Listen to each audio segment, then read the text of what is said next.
தம்பி, நம்ம ஊர் தானுங்களா? ஆமாய்யா. இங்க கூலி யாரும் இல்லையா? அப்படின்னா என்னங்க? இல்ல இந்த ஊர்ல பொட்டி தூக்க ஆள் இல்லையான்னு கேட்டேன்.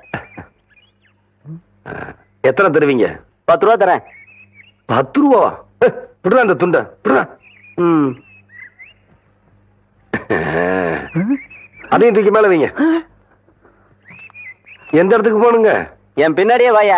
ஐயா நீங்க இந்த காலத்துல எவன்டா பொட்டி தூக்குறதுக்கு 10 ரூபா கொடுப்பான்? பேசாம வரணும். ஐயா என்னய்யா? ஐயா என்னய்யா?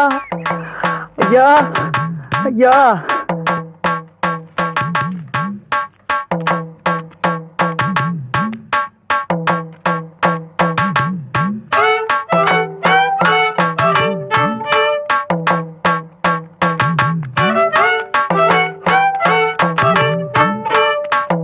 யோ திருப்பட்டி இருக்காயா?